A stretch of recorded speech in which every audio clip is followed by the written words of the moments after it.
আসসালামু আলাইকুম everyone, welcome back to my channel ours time. আশা করি আপনারা সবাই ভালো আছেন। আলহামদুলিল্লাহ আমিও ভালো আছি। আমার পরিবারের সবার জন্য আজকে যে রেসিপিটি নিয়ে এসেছি সেটি হচ্ছে ভেলপুরি। আর এই ভেলপুরিটা আমি যেভাবে তৈরি করেছি সেটাই আপনাদের সঙ্গে শেয়ার করছি। এখানে আমি 2 কাপ পরিমাণ বুটের ডাল সারা রাত ভিজিয়ে রেখেছিলাম। এটা সুন্দরভাবে ভিজে গিয়েছে। আর এটাকে এখন আমি প্রেসার কুকারে নিয়ে নিচ্ছি। দিয়ে দিচ্ছি পরিমাণ মতো পানি, সঙ্গে দিয়েছি একটি আলু। আর হাফ চা চামচ পরিমাণ আদা রসুন পেস্ট, হাফ চা চামচ পরিমাণ দিয়েছি লবণ, হাফ চা চামচ দিয়েছি ভাজা জিরার গুঁড়া, হাফ চা চামচ পরিমাণ দিয়েছি ধনিয়ার গুঁড়া, সেম পরিমাণই দিয়েছি জিরার গুঁড়া এবং হলুদের গুঁড়া। সব কিছু দিয়ে একটু মিশিয়ে এটাকে আমি সিদ্ধ করে নিচ্ছি।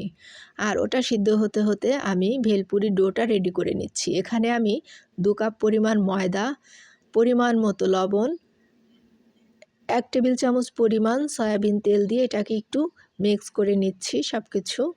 আর এখন এখানে আমি টেস্টের জন্য 1 চা চামচ পরিমাণ চিনি ব্যবহার করছি।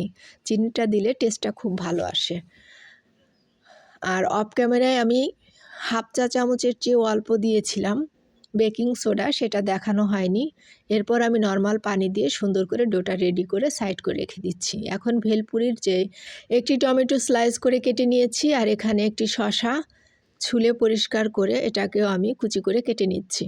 এখানে আমি হাফ শসা ব্যবহার করব, কারণ শসা থেকে এমনিতেই পানি ছেড়ে দেয়, যার জন্য আমি এখানে অর্ধেকটা শসা ব্যবহার করছি। আর এখানে আমি 4-5টি কাঁচামরিচ কুচি করে কেটে নিয়েছি। আর এখন আমি কুচি করে কেটে নিচ্ছি ধনিয়ার পাতা। এখানে একটি সিদ্ধ ডিম নিয়েছি, এটাকে আমি স্লাইস করে কুচি করে কেটে নিয়েছি। তৈরি হয়ে গিয়েছে আমার ভেলপুরির রেমেডিগুলো। এখানে একটি ডিম আমি কুচি করে নিয়েছি, 4-5টি কাঁচামরিচ, একটা টমেটো, হাফ শসা এবং কিছু ধনিয়ার পাতা কুচি। এখানে টকটা রেডি করার জন্য তেঁতুলের মাড়টা নিয়ে নিয়েছি। আর এর ভিতরে দিয়ে দিচ্ছি 1 চা চামচ পরিমাণ চিলি ফ্লেক্স এবং চায়ের চামচে 4 ভাগের 1 ভাগ দিয়েছি বিট লবণ, সম পরিমাণ দিয়েছি সাদা লবণ। আর এখন দিয়ে দিচ্ছি চিনি। এখানে আমি 2 টেবিল চামচ পরিমাণ চিনি অ্যাড করেছি। দিয়ে দিচ্ছি সামান্য ধনিয়ার পাতা কুচি, আর একটার মতো দিয়েছি কাঁচামরিচ কুচি। সব কিছু দিয়ে খুব সুন্দর করে একটু নেড়ে মিশিয়ে নিচ্ছি। আর এটা মানে আপনার রেমেডিগুলোর পরিমাণ ঠিক থাকলে টকটার টেস্টটাও খুব ভালো আসে। আর ভেলপুরি, ফুচকা, চটপটি যেটাই আমরা বানাই না কেন, টকটার টেস্টটা যদি ভালো থাকে তাহলে খেতে খুব মজা হয়।